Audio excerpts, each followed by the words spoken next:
This is day 14 of documenting my journey as a founder building an 8-figure business. One thing that I really hate when you're in business are people that don't pay on time.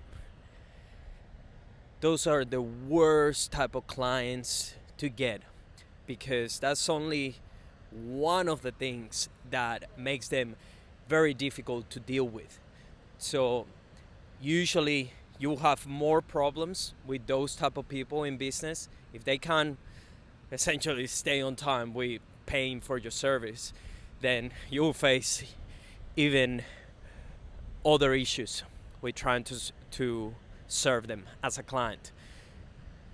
In almost 10 years doing business, I've been fairly lucky, I would say, of in most cases, I find a way to collect the payments that are owed to me with the people that I have had issues in the past because either they run into some sort of financial issue themselves or their company's going out of business or whatever and they owe us money. But in the last year, that hasn't been so much the case. There are three actually, that owe us money. One of them, a fucking billionaire. The first billionaire ever that we had as a client, and everything was going super well. It was actually one of the best case studies we have had to date. We managed to take this dude from 0 to over 70,000 followers in under 3 months. And everything was going so well and he was so happy and his team was so happy of basically the results we were achieving and everything we were doing for them that they wanted to hire us to also run their ads on top of the podcast system and just help them basically fill an in-person event that he wanted to do. So we had a bunch of meetings with that. We did a bunch of work up front because the time frame was too short and we just wanted to make sure that basically we got incredible results because it was a very big company in the NDIS space, which is booming here in Australia. And we saw the opportunity as to, hey, let's just smash it out of the park with this, and they're gonna have more of this, which we thought it was really exciting. There was going to be some revenue share involved as well. So anyways, they agreed to it. They said, yeah, let's get it going. We sent the contract because it was on us to achieve the results. We had to start working. So we scripted everything. We shot some of the stuff because he happened to come as well for his podcast shoot. So we're like, hey, let's just start getting the stuff, even though we hadn't collected the payment. And that was our mistake. We didn't got the contract signed and we didn't collect the payment. And we started to work because everything seemed fine. And up to that point, they hadn't shown any issues, and it's a massive company. What could go wrong? Well, everything, because the fucking dude went out of business. Turns out he had been doing some dodgy shit. And yeah, it is a whole story that essentially this guy wasn't even allowed to be a company director. So he was controlling the company through another person because, yeah, he seems like he went out of business at some point, and who knows.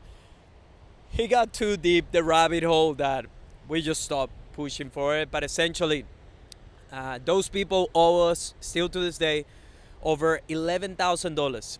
And that's not even counting the deal and the things that we started doing for them. And when we started collecting it for it, they were supposed to pay it. They were going to pay it. But he got into such deep shit online. Because essentially the thing when whatever they were doing with the company and all the dodgy stuff went to the news and they were fighting it on court and whatnot. So basically his reputation got ruined, and it affected the business so badly that they went out of business. And we were not the only people that was owed money. He owed money to employees, like hundreds of them, and other service providers like ourselves. So essentially, yeah, he went out of business. The company got liquidated. Never gone through. I've never been in this position, so we didn't even know exactly what to expect or how to go about it. But essentially, we received some emails from their lawyers saying that they were liquidating the company and the assets and whatnot. And the first people to get paid, of course, are the employees. So, yeah, we essentially got fucked. We lost that money, never to be seen or found. So, big lesson there.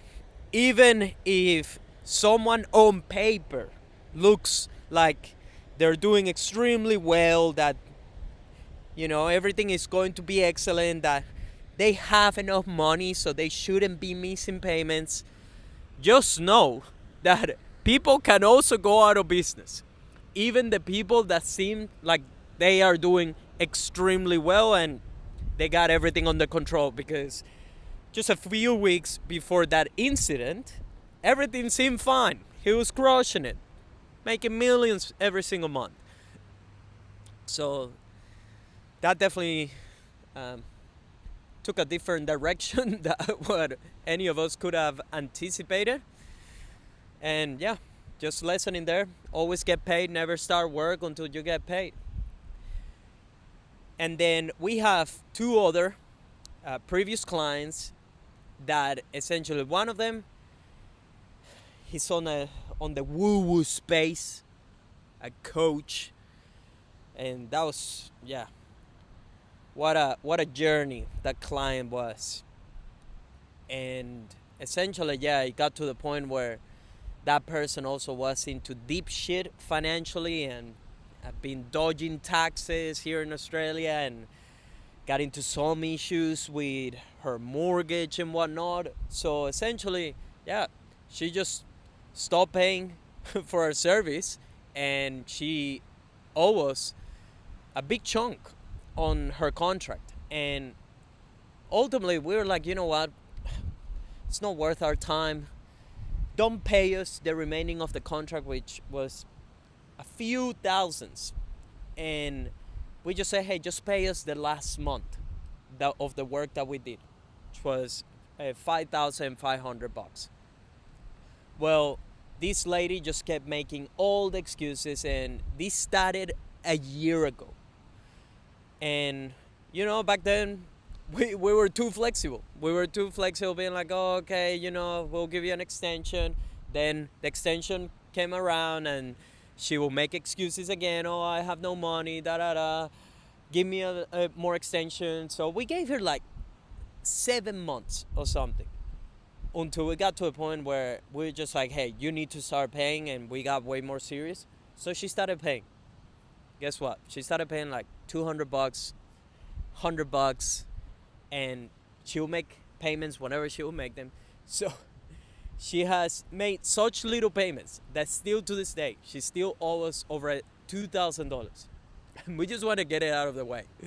And pretty much, yeah, we just have to be way more firm and, threaten with some legal action and creditors and whatever we need to do.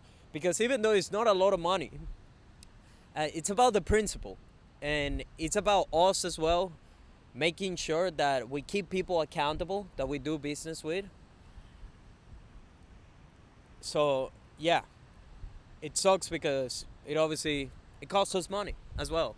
It costs me money to freaking do the job that we did for the client. So we'll see where that goes. Hopefully we don't have to take any further action with that. And then we have another client that this person is doing fine. She has the money, but she just decided that she basically wanted to postpone her shoot. So she missed her shoot, and we have obviously a cancellation fees if someone wants to reschedule a shoot and whatnot. So again, came up with excuses, and we were too nice about it. And this was months ago. This was like 4 or 5 months ago. We were too flexible about it. And guess what? People don't take you seriously when you're too flexible, and they will walk all over you. So this was a big reminder this year of you have to be super firm. You need to have your boundaries, and you need to keep people accountable to the contract, to the agreement that you have in place. And one thing that I learned actually this year, that we also had a couple of the issues with two other people, and it all came down to the contract and the agreement.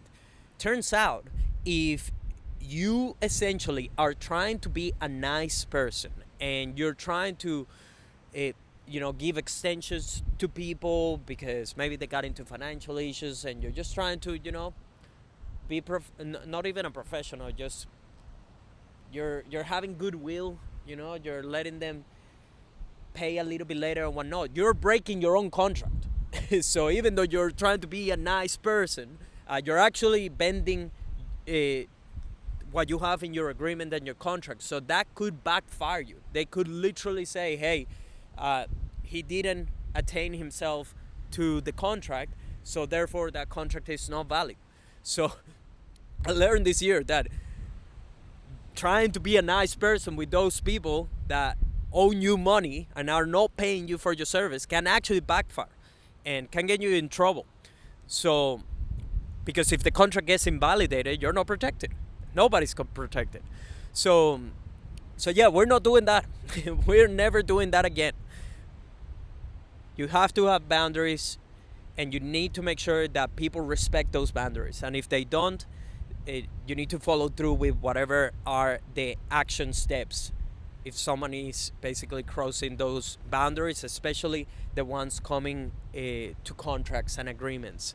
So yeah, this other lady decided that she wasn't going to pay. So she paid a part for it, for basically money that she owns us according to the agreement that we have.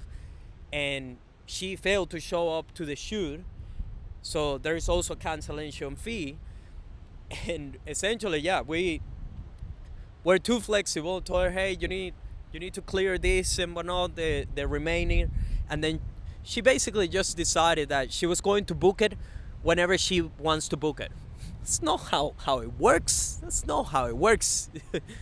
You have to book it according to the guidelines that we have within the rebooking. So yeah, essentially we've been dealing with this person again and pushing for her to pay what is now over $2,500. So you see, it's not that much money. But the problem is that it stacks, it compounds. So you have $2,000 here, $2,500 here, another $11,000 there, another $5,000 here, and suddenly you're on $50,000, $100,000. So this is how quickly it can get out of control. So very important reminder: make sure you screen people correctly, because ultimately, all these people had show some red flags that now we can spot more easily, obviously. But back then, we overlooked them, or we missed them, and it just created problems. If someone can't pay on time, it's probably going to be a terrible client. As simple as that. And you have to lead from the front. I'm the type of customer that I always pay my shit on time. Whenever the invoice is due, whenever I have to pay to my masterminds, my mentors, my coaches, my programs, I always fucking pay. I pay my team. I've never missed an invoice of a team member unless they fucking send it late, or it wasn't passed over to me or something like that. But I've never missed actively an invoice because I didn't want to pay it, or because I didn't have the funds to pay it, or because I have other things that needed to be paid. No, that's my responsibility. As a business owner, entrepreneur, that's my fucking responsibility. And as an adult, you have to pay your bills. As simple as that. And if you commit to a service, to something, and you have a contract, fucking stand by it and be a man and pay. Or a woman in that case, because most of the people we have had issues are actually women. So yeah, it starts with you. And I'm the kind of customer, I behave like the customers that I want to attract. I pay my things on time, and I'm also a great client. But that's a story for another day. Just being the type of client that you want to attract, especially when it comes to things like paying on time, and just people that are great to deal with and to service.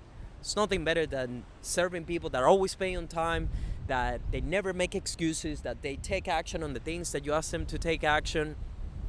So I'm that type of client because that's the type of clients that I want to attract. But big reminder, never start working until people sign their agreements and they pay. Never do the work up front because you can get fucked.